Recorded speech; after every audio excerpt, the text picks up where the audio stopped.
Sí, correcto. La primer clase o la primer disertación es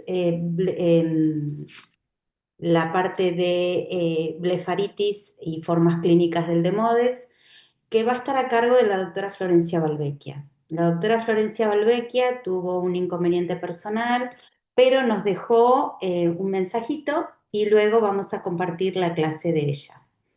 Así que les dejo primero el mensaje de bienvenida de la doctora.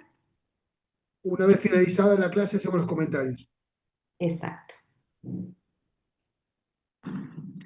Hola, ¿qué tal? Soy la doctora Florencia Balvecchia y bueno, los quiero invitar a escuchar mi charla de blefaritis. Lamentablemente no voy a estar presente, no puedo estar presente, pero les dejo grabada la charla y cualquier duda, bueno, lo comentan con los doctores o me escriben al Instagram. Y nos vemos en la próxima charla que sí, ahí voy a estar en vivo. Saludos para todos. Y ahora pasamos a la charla de la doctora.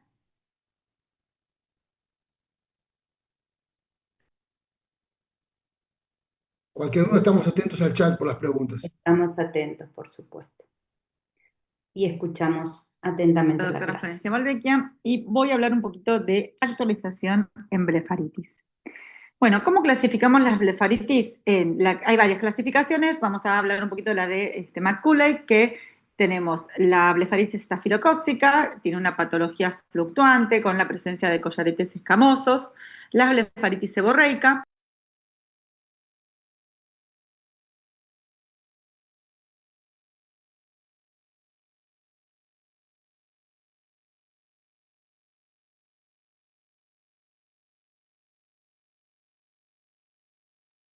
Ahí se quedó sin sonido. Se quedó sin sonido. Y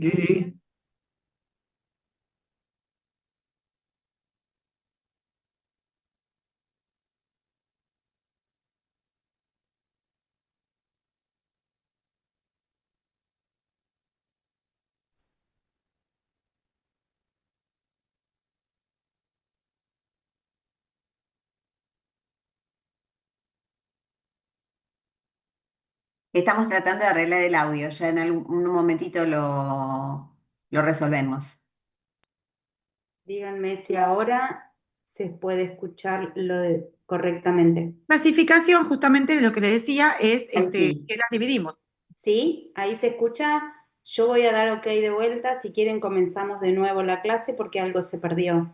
No puedo yo poner en silencio mi parte para que se escuche todo por correctamente. favor, comenzamos de cero, sí, sí. Empezamos de cero.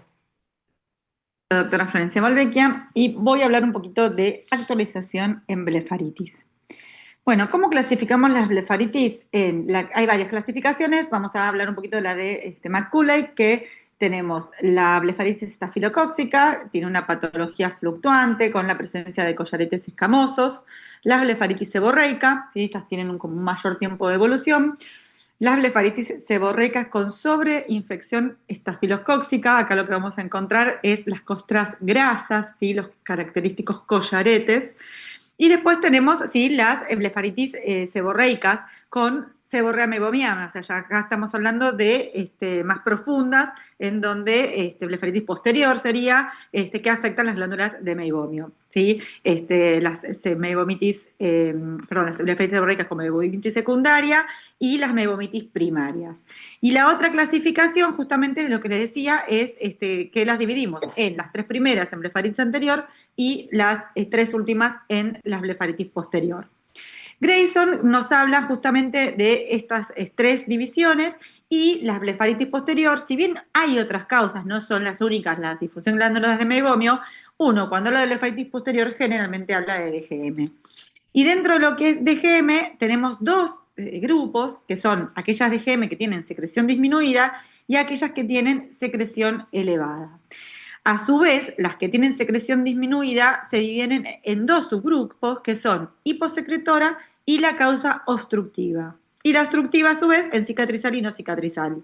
Y por último, aquellas que tengan secreción elevada, por supuesto, van a ser hipersecretora. Todo esto, que parece medio complicado, uno clínicamente puede hacer diagnóstico, ¿sí? De qué tipo de DGM estoy teniendo, y lo vamos a ver ahora en un ratito que lo hacemos en consultorio.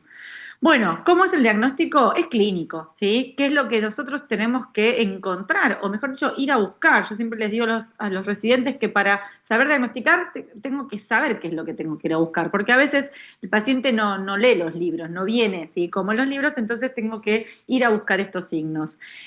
Presencia de qué? De telangiectasias, de hiperemia, ¿sí? Costras, collaretes, esto es característico. Las pestañas a veces no vienen, o sea, no están con esas collaretes característicos de los libros, sino que están como grasosas, como adheridas entre sí. Bueno, eso es característico de ese que el paciente está teniendo una disfunción glandular. Presencia de orzuelos, de triquiasis, de madarosis, ¿sí? Y las queratitis del tercio inferior de la córnea. Esto es característico en los pacientes que tienen ojo seco por DGM. Y después estos signos, como les decía, ¿sí? Que es lo que tengo que ir a buscar, que es la línea de Marx, que es una unión mucocutánea, esto se da por la metaplasia escamosa, en donde las glándulas se vuelcan más al posterior, entonces le coloco una gotita de verde lisamina y puedo ver ese engrosamiento de la línea de Marx. La presencia de capping, que es eso que ven ahí, es esa cúpula grasa que es queratina sobre el orificio de la glándula. Y Pouting, en donde vemos todos, ¿sí? Estas glándulas sobreelevadas, los orificios sobreelevadas y tortuosas. Entonces, hablando un poquito de lo que es la fisiopatología del ojo seco, vamos a ver que no importa si la causa es evaporativa o es acuosa, esto me va a conducir a una hiperosmolaridad. Y la hiperosmolaridad del film lagrimal libera o activa la cascada inflamatoria, y esto conduce a que las células epiteliales se alteren con la consecuencia de la apoptosis. Entonces, genera más inestabilidad lagrimal y más hiperosmolaridad, y ahí empieza todo este círculo vicioso de ojo seco que tanto nos habla, ¿sí? El tifos. ¿Y qué pasa con la DGM? Bueno, con la DGM, justamente, si la causa ya sea obstructiva o hiposecretora, como vimos recién, no importa, una u otra, lo que voy a tener es una alteración en la calidad de esta secreción, de ese meibum. Y lo que sucede en esta superficie es que si liberan bacterias que tienen actividad lipolítica. Y esto conduce a un aumento, ¿sí? De lípidos, de colesterol, de ácidos grasos libres, y disminuye los fosfolípidos de membrana. Entonces, esto genera este efecto tóxico que es característico en el ojo seco evaporativo. Bueno, ¿cómo analizamos la superficie ocular? Ya todos sabemos la cantidad de estudios que tenemos, el shimmer, el verde disamina, ¿sí? La osmolaridad, el menisco lagrimal, la mebografía. Después tenemos algunos más invasivos como la citología de impresión, la metaloproteinasa 9, ¿sí? La lactoferrina, la lisosima, pero lo más importante, lo que les decía, es la anamnesis y la exploración, es saber qué tengo que ir a buscar. Bueno, y el test de OSDI, que es un test que lo usamos generalmente en consultorio, yo lo uso más para estadísticas, cuando quiero presentar algún estudio que me sirve, ¿sí? Como parámetro. 2 minutitos del queratograph. El queratograph es un estudio que no es invasivo y me permite ver rápidamente si el paciente está teniendo, ¿sí? Una lágrima alterada, una inestabilidad en la superficie lagrimal. Mide el tiempo de ruptura lagrimal, mide la capa lipídica, ¿sí? Si es fina, si es gruesa, y mide las glándulas, ¿sí? La mebografía. Esto me habla de la cantidad, la longitud, el grosor, y si tengo o no ausencia o atrofia de estas glándulas, y tenemos, bueno, este scoring que nos permite clasificarlos en grados. Entonces, vamos a ver, por ejemplo, en este paciente, que es un caso de un masculino de 58 años de edad, con secreción la matinal, lagrimeo, visión borrosa, ¿sí? Molestias, o sea, los síntomas son totalmente inespecíficos, pero yo lo veo al paciente y fíjense la característica de la cara, la rinofima, blanco, ojos claros, esos vasitos que tengo en la piel. Entonces acá yo tengo que ir a buscar estos, ¿sí? Lo que les decía, que en un primer momento, este es el mismo paciente, fíjense que si yo lo veo rápido la lámpara de hendidura, no veo nada. Pero cuando voy a analizarlo, ¿sí? Y con un hisopo, con el dedo, bajo el párpado, ahí aparecen estas glándulas tortuosas, ¿sí? Y todos estos signos que estuvimos viendo. Y si le pongo una gotita de verde disamina, tenemos justamente la línea de Marx. Entonces, es importante la exploración, ¿sí? Bueno, y no olvidemos siempre el Demodex. No les voy a hablar de esto porque es muy largo, pero es importante sospechar la presencia del ácaro cuando tenemos las blefaritis. Vamos a ver que el ácaro puede estar en varias, o sea, afectar varias zonas, no solo los ojos. Entonces, tener en cuenta si pacientes con acné, pacientes con rosácea, con picazón, con caspa, bueno, tengo que ir a buscar seguramente esa blefaritis por Demodex. Con respecto a lo que es Demodex, hay varias controversias entre si es flora normal o no. En realidad es flora normal, pero no significa que no genere, ¿sí? Muchas cosas en nuestra superficie. ¿Y qué es lo que genera? Bueno, justamente en un primer momento un daño directo a esta célula epitelial, lo que decíamos del círculo vicioso de ojo seco, genera apoptosis, inflamación, ¿sí? El Demodex se aloja en las glándulas y las bloquea, se muere, queda muerto ahí y genera atrofia de las glándulas. Encontramos hiperplasia reactiva e hiperqueratinización, que esto nos lleva de nuevo a la etiopatogenia de la DGM, ¿sí? En aquellos pacientes que tienen Demodex positivo en sus pestañas, está demostrado la presencia de hipersensibilidad retardada, o sea, un aumento de CD4 en macrófagos de células de Langerhans. Y por último, pero no menos importante, que es la teoría del Bacillus oleronius, o inclusive también está descrita con el estáfilo. ¿Qué nos habla de esto? Esta teoría dice que el Demodex es vector de la bacteria, por lo cual la bacteria se mantiene en estado de endosporas inactivas. Cuando el ácaro se muere, se libera. Y por supuesto se libera ¿dónde? A nuestro film lagrimal. Por lo cual este parásito de buenito no tiene nada y vamos a tratar de ver cómo lo combatimos. Bueno, el tratamiento clínico de las blefaritis, ¿sí? En general todos lo sabemos, tenemos que educar al paciente, explicarle que son patologías crónicas, que son recidivantes, que no tiene cura, y vamos a ofrecerle la higiene, masajes palpebrales, compresas calientes, lubricar, porque esto es un ojo seco, como les decía, entonces hay que sí o sí complementar el tratamiento con lágrimas artificiales. Dentro de lo que es antibióticos podemos usar eritromicina, tobramicina o antibióticos orales de la gama de las doxiciclinas o de la citromicina, que en realidad lo damos, el antibiótico oral, para justamente inhibir todas las beta-lactamasas, ¿sí? O sea, esto que les decía de el aumento del lipídico. Entonces disminuye la inflamación y disminuye la cascada inflamatoria. Bueno, omega 3, ciclosporina, tratamiento de Demodex e interconsulta con dermatología en caso de que tengamos alguna rosácea o un acné asociado. Y sí o sí tenemos que sumar tratamiento físico. Los tratamientos físicos son complementarios, o sea, llegaron para quedarse. El paciente, si uno le ofrece el tratamiento clínico más el físico, la verdad que la recidiva de la enfermedad es mucho más alejada que si hacemos estos tratamientos aislados. Y el físico que habla de calor, ¿sí? Básicamente justamente volver a que estas glándulas vuelvan funcionales. Está demostrado que el calor disminuye la evaporación de el film lagrimal.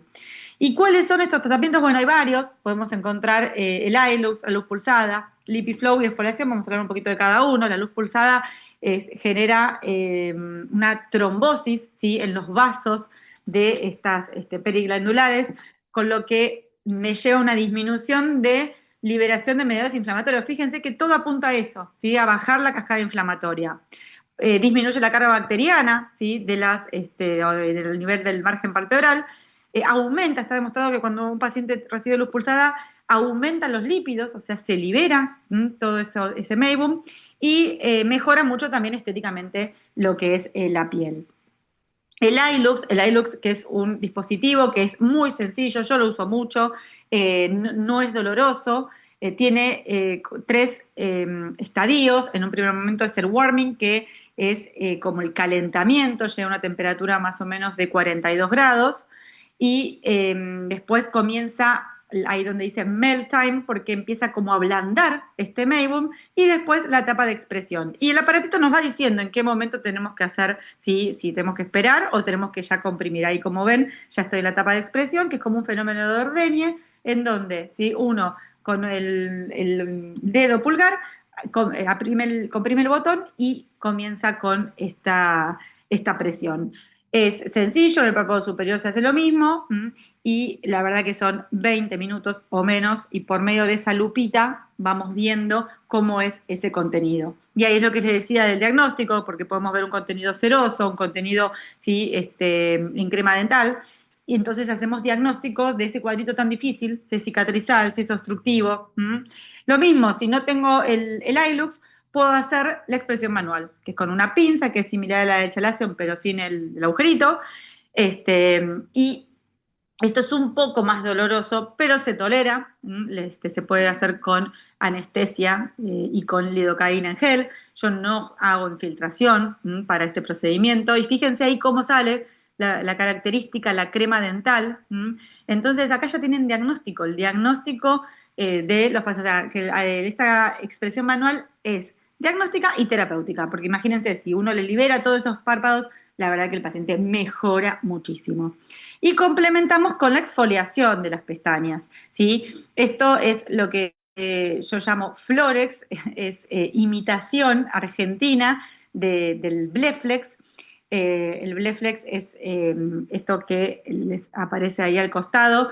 Y nada, estuve como 3 años buscando qué podía hacer, cómo lo podía hacer, y la verdad que era muy sencillo, lo tenía en quirófano, porque eso que ven ahí es el tornito que usamos para la fresita, ¿sí? Que usamos para los pterigion, y le coloco una esponja de Merocel, y la verdad que el resultado es excelente, es mejor que el Bleflex, le diría yo.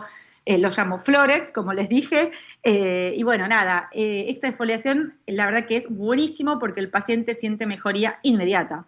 Hacemos un barrido, un pulido, ¿sí? De todos estos collaretes y todas estas secreciones que se adhieren a las pestañas. Lo hacemos en el párpado superior y en el párpado inferior. Y esto es para decirles que no tenemos que subestimar al ojo seco. Los pacientes que tienen ojo seco evaporativo están muy molestos y les refieren esto, les refieren que ven borroso, que ven como un parabrisas sucio, que las luces a la noche son como destellos. Bueno, justamente esto es todo lo que genera, ¿sí? Esta inflamación en las glándulas. Bueno, muchas gracias. Cualquier cosita me escriben al Instagram. Bueno, estamos todos. No pude mirar el chat, que era lo que decía, si alguno tenía Yo estoy alguna contestando, pregunta. Ajá. Bueno, Preguntaron preguntaron sobre el tratamiento de la demodicosis. Por supuesto, el primero es la higiene mecánica, tratamiento específico de ivermectina, ungüento. Justamente en el portal tenemos colgado el artículo de la doctora Balvecchia que lo publicó, con ivermectina, ungüento, una vez por día, a la noche, sobre los párpados, no dentro del ojo, durante 6 meses, y con esto, cuando ella consideró que el Demodex era el culpable o el agente principal en la blefaritis, tiene una utilidad. De hecho, la FDA aprobó un colirio que se llama Lotilaner, eh, que es para esto, 2 veces por día durante 6 semanas. Recuerden que el Demodex es un germen que está en todos nosotros, que a medida que vamos envejeciendo lo tenemos con más frecuencia, y que no siempre es el culpable de la blefaritis, pero cuando uno tiene tiene gran cantidad de collaretes, como vamos a ver también en la clase de tratamiento, está indicado hacer algo respecto, además del tratamiento general. No sé, Lili, si querés agregar algo. no, estaba leyendo el chat y están preguntando justamente estas cosas respecto a la higiene, el shampoo de Johnson, si es mejor que el aceite de árbol de té.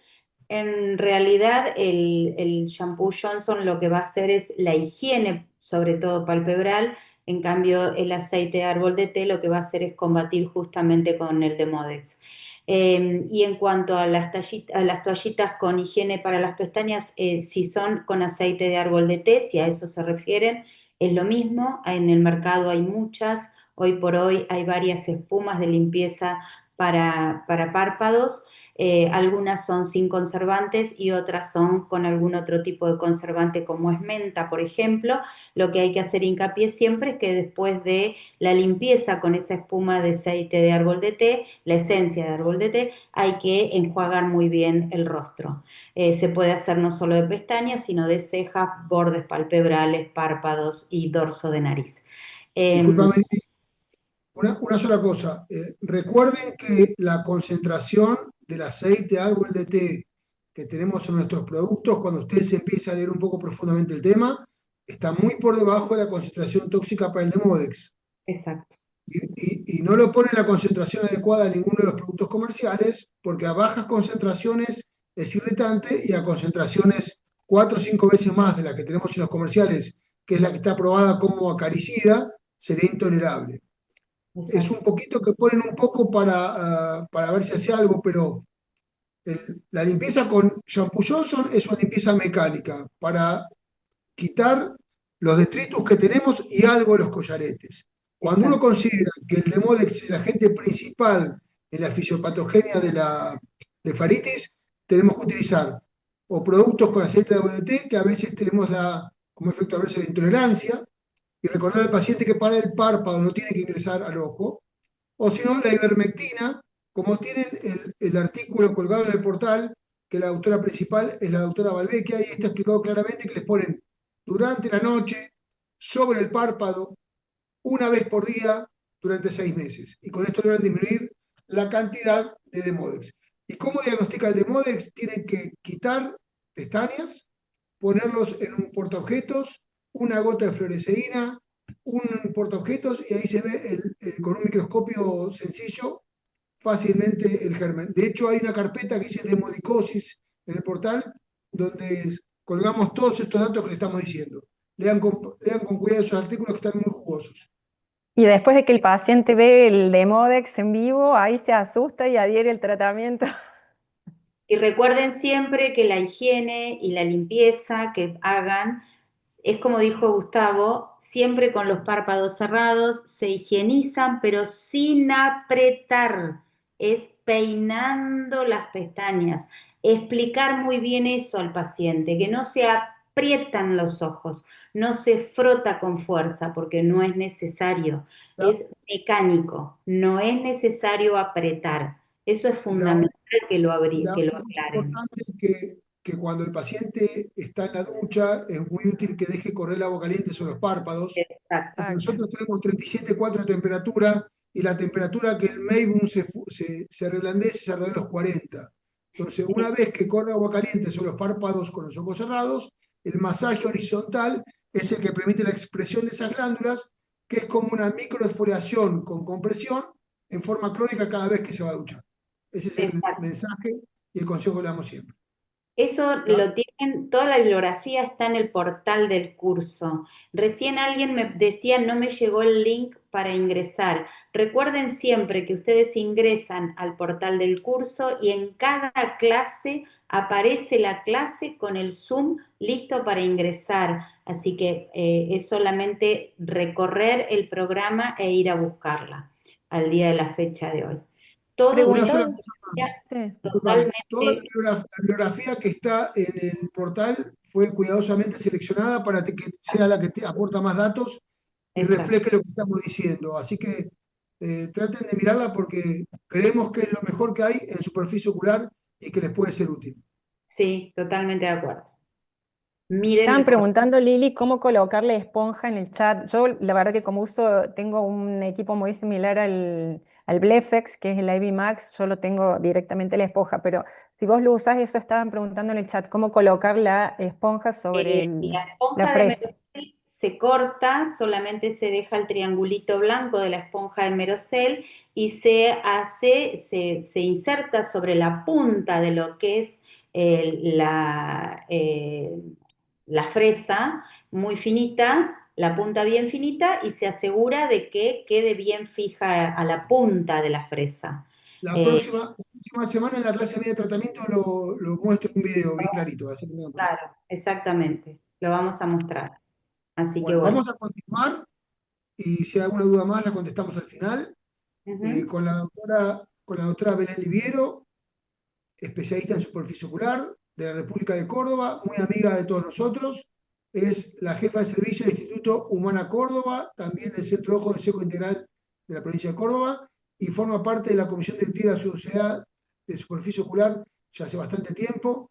Y es un honor para nosotros que nos dé esta clase, que aparte sobre este tema ella ha investigado mucho.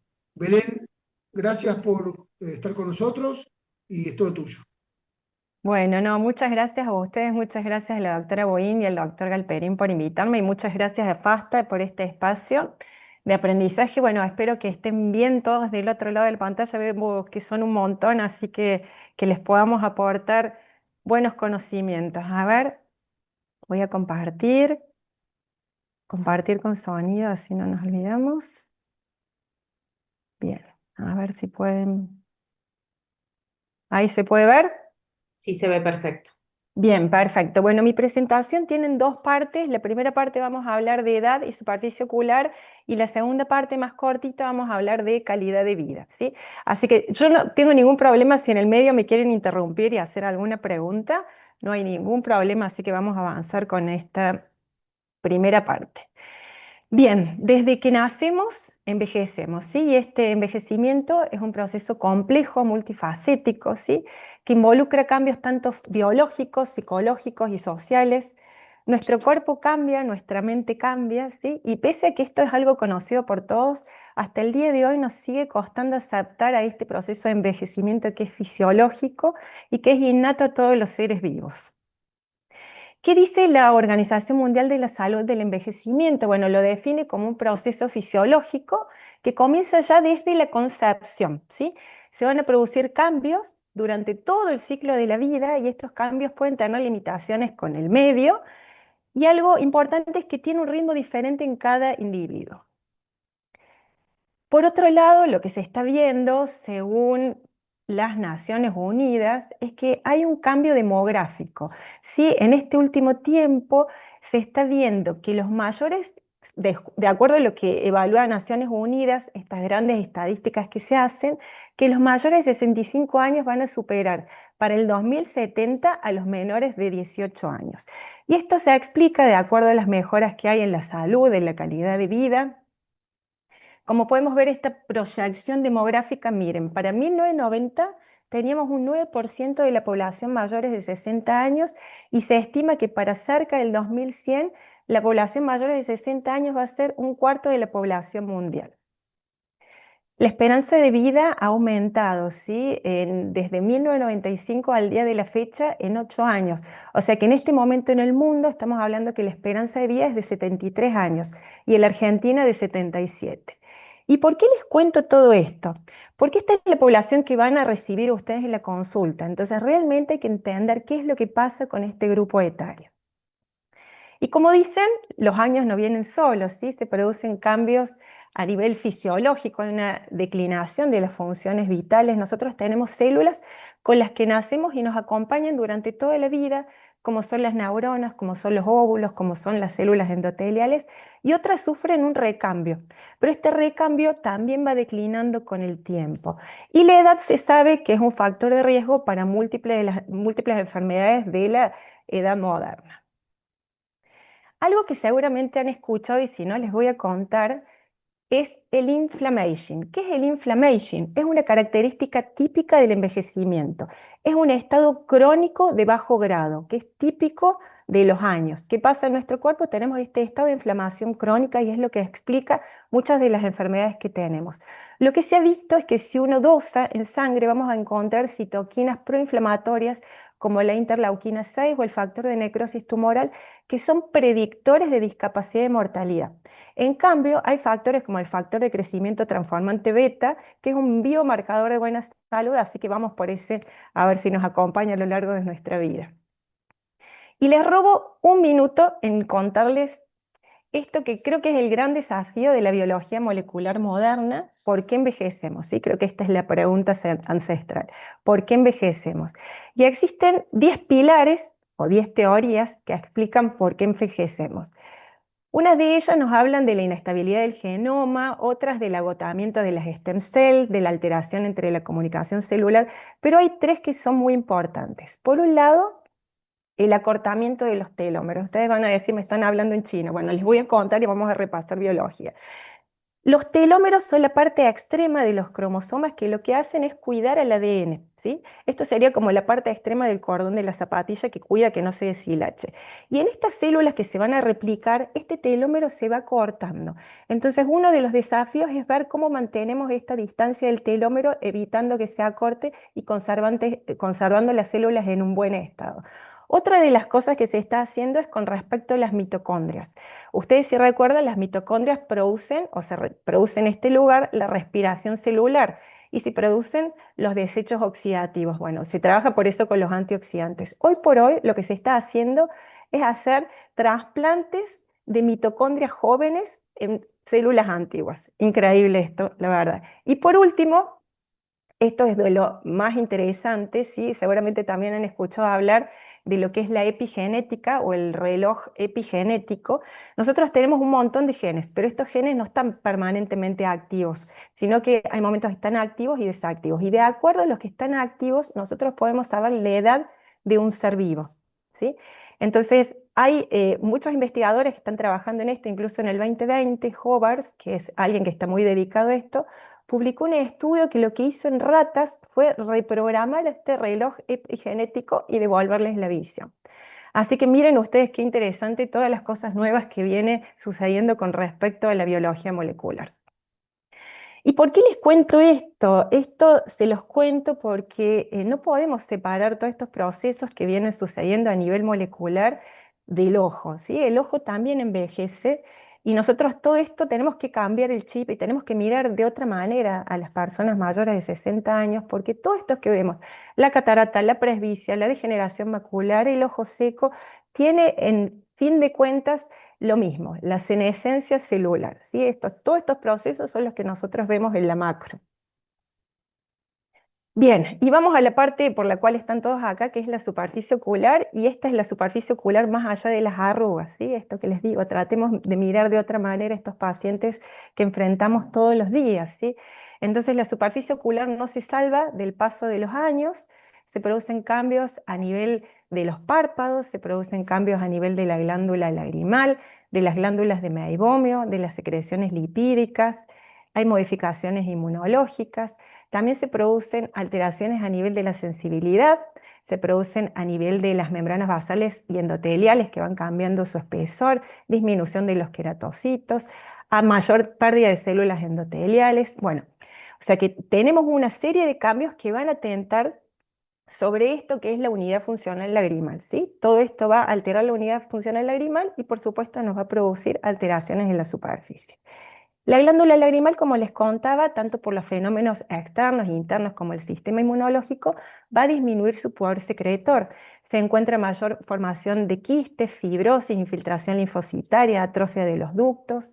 En estas imágenes que pueden ver son evaluaciones en ratas, estudios que se hicieron en ratas donde se ven distintas imágenes de glándulas lagrimales de ratas jóvenes y cómo se van atrofiando con los años y van aumentando la presencia de quistes. Y acá a la derecha lo que vemos son tinciones de eosina y hematoxilina, donde aparte de los quistes aparece esta infiltración linfocitaria que no es necesaria en todas las glándulas, pero aparentemente es algo importante también.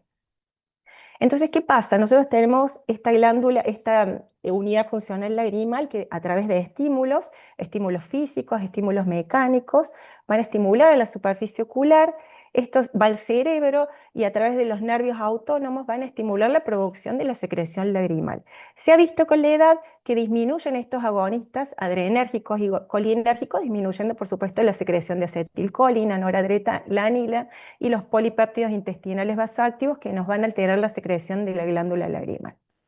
Y no solamente cambia la secreción, o sea, disminuye la producción de lágrimas, sino también se altera la composición, ¿sí?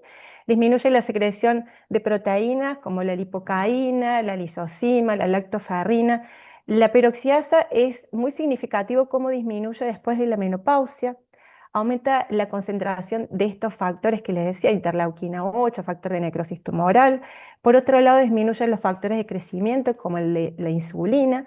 Y algo significativo es que aumenta la inmunoglobulina A. Todavía para qué no sabemos, pero hay un cambio a nivel de este inmunoglobulina en la secreción de la glándula.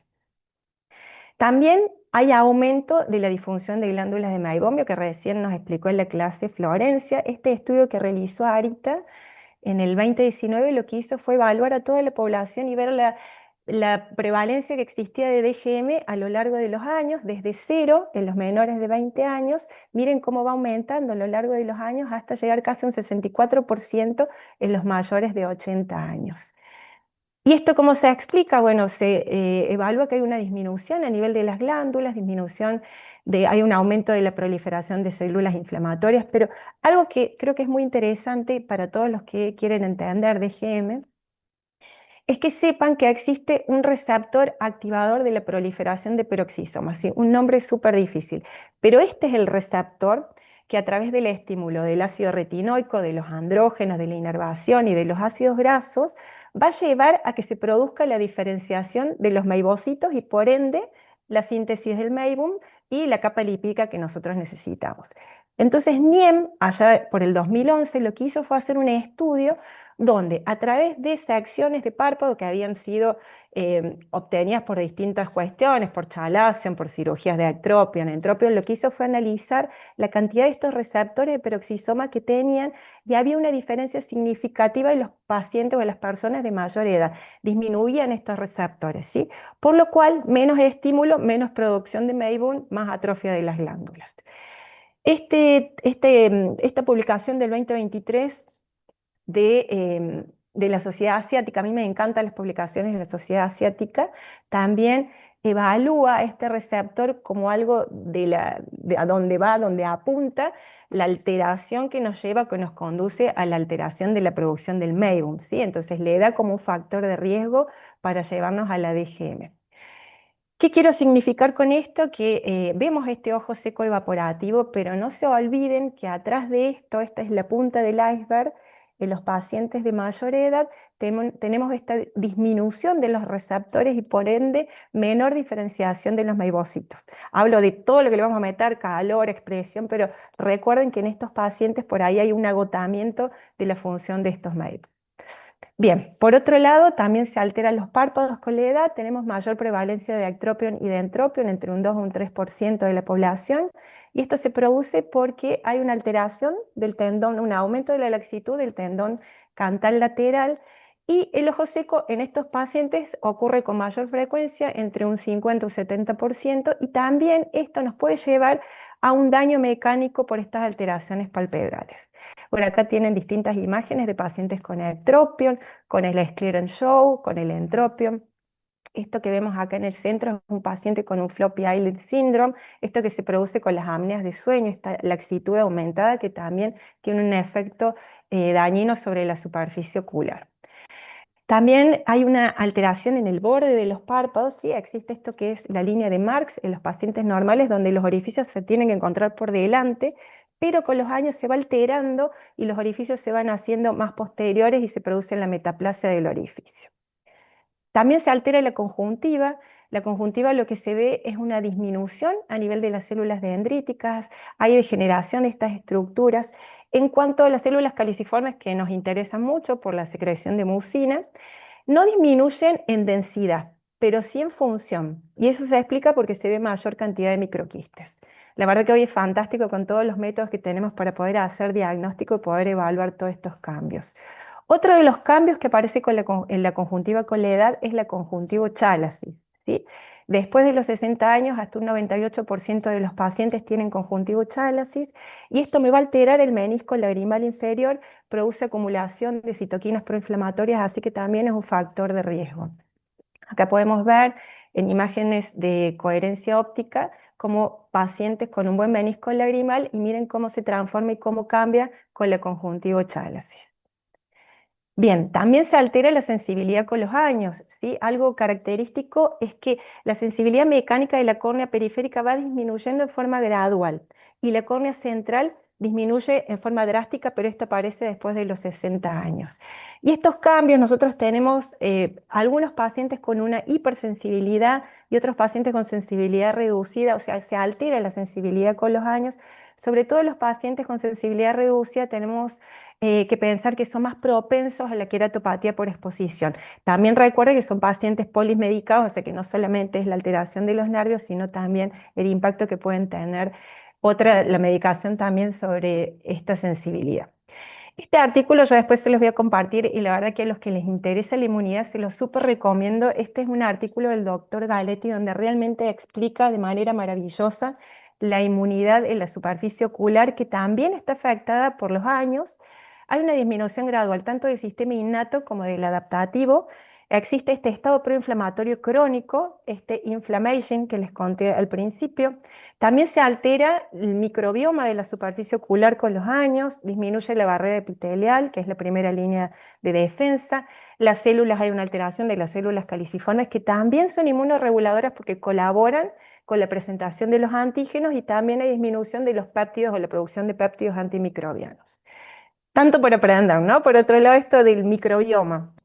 Miren cómo cambia el microbioma con los años, ¿sí? Abajo podemos ver las bacterias más frecuentes en los pacientes jóvenes y todas estas, según este estudio, son las que están presentes en los pacientes de mayor edad. Y en este cuadro vemos que no hay diferencia entre jóvenes, mujeres y hombres, pero cómo se despega esta flora, sobre todo en las mujeres con los años. O sea que tenemos, la verdad, mucho por aprender, todavía no sabemos cómo unirlo, pero está acá. Ya tenemos los estudios y la evidencia que vemos que hay una modificación con los años de este microbioma. Y bueno, por supuesto el ojo seco con la edad es la principal enfermedad de la superficie ocular relacionada con la edad avanzada. Les voy a compartir, esto es un trabajo que publicamos el año pasado, seguramente muchos de los que están escuchando han colaborado con este. Brevemente decirles que tuvimos una participación de más de 10.000 personas de la Argentina y el 42% tenía ojo seco. Y dentro de los factores de riesgo estadísticamente significativa, la edad mayor de 60 años fue un factor importante para nosotros. ¿Esto qué quiere decir? Que cada 10 pacientes, 5 pueden tener ojo seco de los mayores de 60 años. Y en las mujeres el salto significativo fue después de los 60 años con respecto al ojo seco. Bien. ¿Y qué pasa? Bueno, estamos viendo todo lo que les acabo de resumir: disfunción de glándulas de Meibomian, disfunción de glándula lagrimal, una secreción refleja alterada, alteración de la sensibilidad, tenemos medicación sistémica, tópica, esta laxitud de los párpados que no colabora, cambios hormonales, enfermedades sistémicas que pueden colaborar. Todo esto nos lleva a la hiperosmolaridad, a la cascada inflamatoria que también les comento Florencia, y al ojo seco, que podemos encontrar ojo seco coeficiente, evaporativo y mixto. Y algo también importante para saber que con la edad, antes pensábamos que era enfermedad solamente de las personas mayores, pero estamos viendo un cambio con la población de adultos jóvenes y con los niños, ¿sí? Esto se piensa, o sea, explica que tiene que ver con todas las modificaciones que venimos realizando en cuanto al estilo de vida, ¿sí? El uso de lentes de contacto, el tiempo de las pantallas, la mala calidad de sueño. Esto yo se los paso muy brevemente, esto es un pequeño video de una paciente de 22 años con el ojo seco, y algo de lo que estamos viendo en estos pacientes es la alteración que estamos teniendo en el parpadeo, ¿sí? Parpadeos incompletos. No lo voy a dejar entero el video, es 1 minuto donde esta paciente no parpadeó en forma completa ni una vez. Entonces todo esto, no solamente el parpadeo que no colabora con la distribución de la lágrima, sino que tampoco ayuda a que, uy, los truenos, no sé si ustedes escuchan, acá ya se ve que está por llover, sino tampoco colabora con la expresión de las glándulas, ¿sí? Así que algo muy importante para que tengan en cuenta. Y pasamos a otras complicaciones en la superficie ocular con respecto a las infecciones y en la edad. En realidad lo vemos en personas más jóvenes, pero en los pacientes de mayor edad puede ser que la respuesta sea más severa, y si tenemos que hablar de edad y infecciones vamos a hablar del herpes zóster. Lo mismo pasa con las alergias, principalmente son de las primeras 3 décadas de la vida, y cuando nosotros tenemos pacientes añosos con el ojo rojo y con alergia, en realidad muchas veces pensamos en algo tóxico, ¿sí? Por ejemplo, nosotros vemos pacientes con glaucoma con estos ojos rojos con alergia.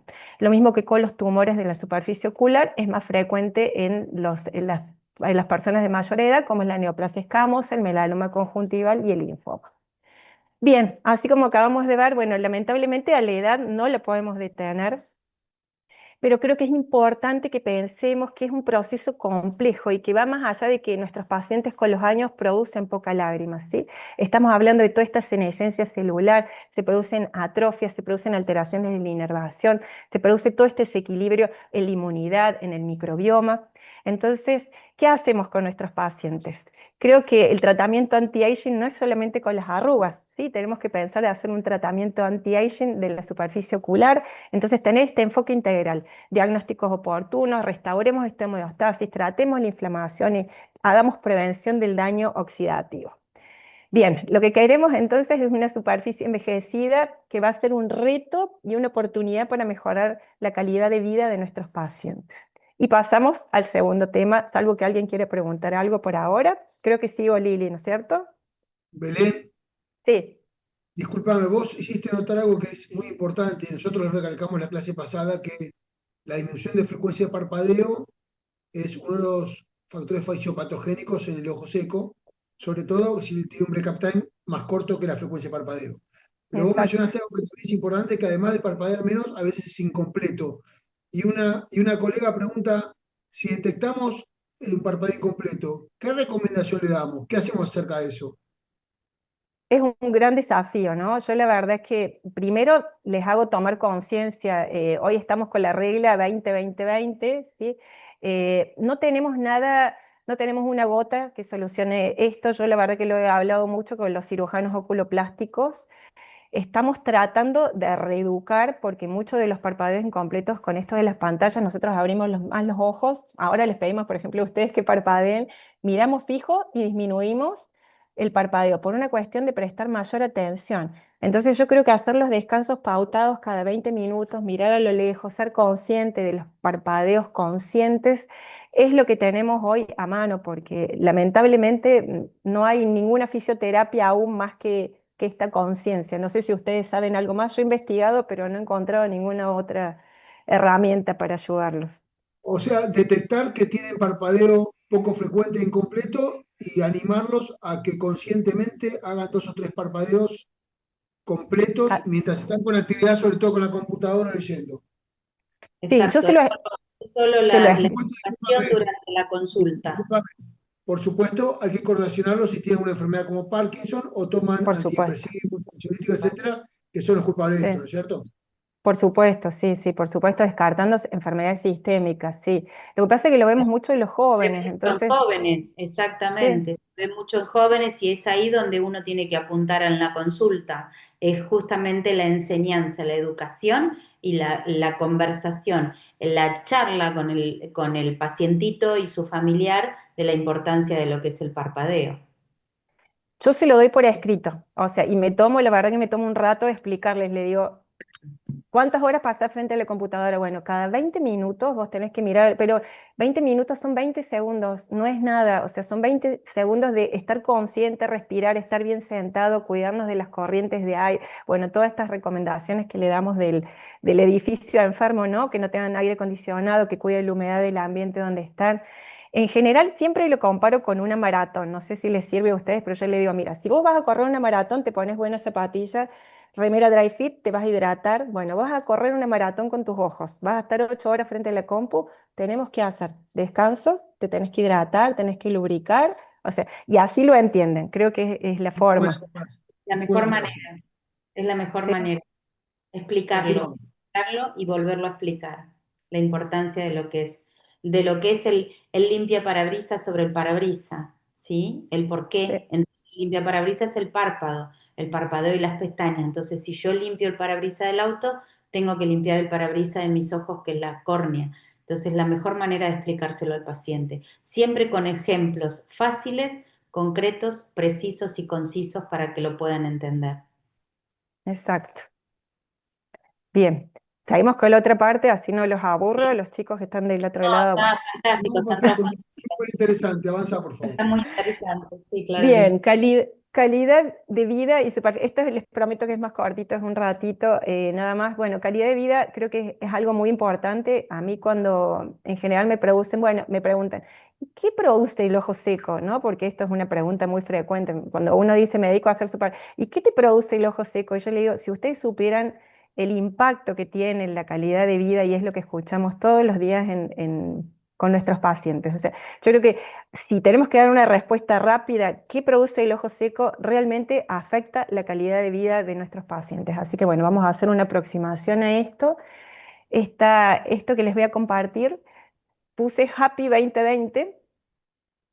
Es una consulta que tuve hace muy poquito, la semana pasada, por eso le pedí al Cuénteme, Juan paciente Carlos, que qué me es lo que cuente. siente, qué es lo Bueno, que... doctora, yo hace ya 5 o 6 meses que estoy operado de cataratas y bueno, teóricamente todos los estudios me dan bien, pero yo hace 5 o 6 meses que estoy con las 24 horas molestia en los ojos, como si tuviese suciedades, como una pegazón, que yo noto como un pegote. Y eso no me hace ver bien, no tengo buena visión. Yo a lo lejos veo como una neblina, como una nubecita, y eso es las 24 horas, doctor. Bien, bueno, este paciente tenía un ojo seco previo, yo lo veo por primera vez, pero que se exacerbó post cirugía y la realidad es que el paciente está sumamente molesto, él y la mujer pidiéndome por favor que los ayude, me dice, está todo el día tapándose los ojos, le molesta la luz, bueno, esto es parte de lo que hablamos de calidad de vida, cómo impacta, lo que hace en los pacientes con ojo seco, decimos que 3 de cada 4 pacientes que presentan síntomas de ojo seco, esto impacta en la calidad de vida. Los pacientes nos relatan que no pueden hacer sus actividades cotidianas, que no pueden leer, que no pueden trabajar, que no pueden manejar, así como mostró una imagen Flor hace un rato. En algunos estudios lo que han comparado es el impacto que tiene el ojo seco en la calidad de vida, un ojo seco leve o moderado con una angina moderada, incluso un ojo seco severo con una angina de pecho severo, incluso con una fractura de cadera invalidante, ¿sí? Y hablamos mucho de calidad de vida, yo no los tengo acá para preguntarles, pero yo les siempre digo, ¿y qué es para ustedes la calidad de vida? Bueno, según la Organización Mundial de la Salud, habla que la calidad de vida es un concepto multifacético en el cual las condiciones de salud pueden alterar la salud física, el bienestar psicológico, el nivel de independencia, el impacto ambiental, las relaciones sociales, hasta las creencias personales. Entonces, de acuerdo a esto, vamos a evaluar qué pasa con el ojo seco. La salud física, sí, bueno, como escucharon a este paciente, distintas formas de malestar, dolor. Saben que los síntomas de ojo seco son muy variables, ¿no? Desde la sensación de enrojecimiento, lagrimeo, cuerpo extraño, alteraciones con la sensibilidad de la luz. Esta visión borrosa, como les mostró Florencia en esa imagen, produce deslumbramiento, incluso mala calidad de sueño, pacientes que nos cuentan que se levantan a mitad de noche porque les molesta el ojo seco. Esto, por supuesto, tiene un impacto psicológico. Pacientes que tienen ojos rojos y que nos dicen, yo así no puedo trabajar, yo así no puedo estar. Esto genera también depresión y ansiedad. Hubo un metaanálisis, un estudio muy importante que asoció el ojo seco con la depresión y la ansiedad hasta en un 40%, incluso con una relación bidireccional. Estos pacientes nos cuentan que les impide trabajar, que les impide concentrarse, o sea, realmente el impacto que tienen a nivel psicológico. Lo mismo en cuanto al nivel de independencia. Son enfermedades crónicas que van a depender de consultas, de tratamientos, por eso también es muy importante esto a la hora de que nosotros le ofrezcamos tratamientos que también sean posibles, porque esto es muy importante en cuanto al paciente, el nivel de independencia. También esto disminuye la capacidad laboral, tiene un impacto importante en cuanto a lo financiero. Entonces, realmente es importante que le dediquemos un tiempo a escuchar y evaluar cómo impacta el ojo seco en la calidad de vida de los pacientes. Y esto se puede hacer objetivo, sí, según el último DIUS 3, lo que hizo es sugerir que existen algunos test donde podemos evaluar la calidad de vida, cómo impactan en los pacientes. Otra vez el OSDI, Florencia lo presentó. Este es el OSDI que sugieren en el último DIUS 3, que es el OSDI 6, que es un OSDI mucho más concentrado, que dicen que tiene exactamente, lo comparan con el otro sin diferencias. Lo que tiene de bueno que son solamente 6 preguntas y si da más de 4 es positivo. Y en este sector donde habla de si tiene alteraciones para conducir o ver la televisión, hablaría en cuanto a la calidad de vida. Después hay otros cuestionarios que son más complejos, como el IDIL, que este tiene 57 ítems. Bueno, esto realmente lleva, creo que es para algunos estudios porque lleva más o menos 30 minutos a hacerlos, donde lo que hace es evaluar cómo impacta esto en las actividades diarias, en lo emocional, en el trabajo y si tiene satisfacción o no con respecto al tratamiento. Bien, y para terminar, bueno, yo creo que los pacientes de ojo seco tienen peor calidad de vida, esto lo vemos nosotros todos los días en el consultorio, y que hoy por hoy la calidad de vida es muy importante, le tenemos que dar ese tiempo. Yo creo que esto tiene que ser una variable incluida en nuestra consulta, nosotros tenemos que incluir, y creo que ya con el solo hecho de escuchar, lo ayudamos un montón al paciente. Recuerden que no solamente la salud, el nivel, el impacto que tiene psicológico, sino el nivel de independencia también me parece importante a la hora de diseñar un tratamiento. Creo que eso también es importante para la calidad de vida de nuestros pacientes. Y bueno, para terminar, empezamos desde algo muy chiquito como es lo molecular y nosotros dividimos el cuerpo en partes para poder entenderlo mejor, pero no nos olvidemos que nuestro paciente vive en este mundo y que nosotros tenemos que tener siempre una mirada integral de nuestros pacientes para poder ayudarlos. Bueno, muchas gracias. Genial, Belén. La verdad que ha sido mucho más que didáctico y práctico. Esto creo que lo podemos resumir diciendo, tómense su tiempo y escuchen al paciente. Escuchar al paciente es de cómo es su calidad de vida y cómo se siente es lo más importante. Y hubo una cosa que dijiste muy importante, que es, se acompaña con depresión. Sí, ¿saben que sí? Si uno sabe mirar al paciente y escuchar al paciente, van a ver que se relaciona mucho con esto de me siento mal, me siento incómoda, no estoy bien. Y siempre se repiten las mismas frases. Entonces, escuchar al paciente, poder guiarlo y poder controlar todo eso y contener al paciente, creo que es lo que uno puede mejorar su calidad de vida. Y enseñarle que esto es algo crónico, que no hay tratamientos mágicos, no hay magia en esto, es todo, vamos juntos, usted, los tratamientos que vamos a instituir y yo que estaré del otro lado acompañándolo. Eso siempre hay que hacer Sí. hincapié. Sí, yo Gustavo, creo que el espacio de escucha, o sea, que nosotros le digamos, te entendemos, yo en general lo miro y le digo, te entiendo, lo que estás diciendo es real, vamos a exacto, buscar alternativas para ayudarte, porque nosotros no lo vamos a curar, pero sí creo que el objetivo es tratar de mejorar la calidad de vida, o sea, por lo menos para mí es como es el objetivo al cual yo tengo que llegar. Yo sé que muchas veces no los voy a curar, pero voy a hacer todo lo posible para que dentro de las posibilidades que uno tenga, mejore la calidad de vida de los pacientes. puesto, mitigar Por todos los supuesto, síntomas para que estén mejores. Ujú. por supuesto, vamos a ir viendo a lo largo de las clases la visión de cada uno de los colegas sobre cada uno de los temas y cada uno de ustedes tomarán lo que más les gusta de cada uno. Pero como dijo Belén en toda su clase, que fue excelente, lo más importante es que el paciente consulta por síntomas. Ajá. Nosotros encontramos los signos, pero consulta por síntomas. Entonces, el objetivo primero es que el paciente viva sin síntomas de enfermedad de superficie ocular. ¿Mm? En cuanto al tratamiento de la enfermedad de superficie ocular, la semana que viene, lean el programa, porque en el programa está todo y van a ver cuáles son las clases venideras. El tratamiento de la enfermedad de superficie ocular, la semana que viene el doctor Galperín se los va a dar. Vamos a hacer hincapié en todo esto que se ha estado hablando hasta ahora. Y tengan presente que cada 15 días o una vez por mes siempre tenemos un invitado. El 3 de septiembre, dentro de 15 días, apenas 15 días, vamos a tener actualizaciones en tratamiento de la superficie ocular dado por el doctor Dantas. Entonces, tengan presente, miren el programa y miren cuáles son los temas a tratar. Y bueno, Y estamos... como, y como Estaba viendo que preguntaban del paciente pseudofáquico que hice. Bueno, si les cuento brevemente, que ahí vi la pregunta.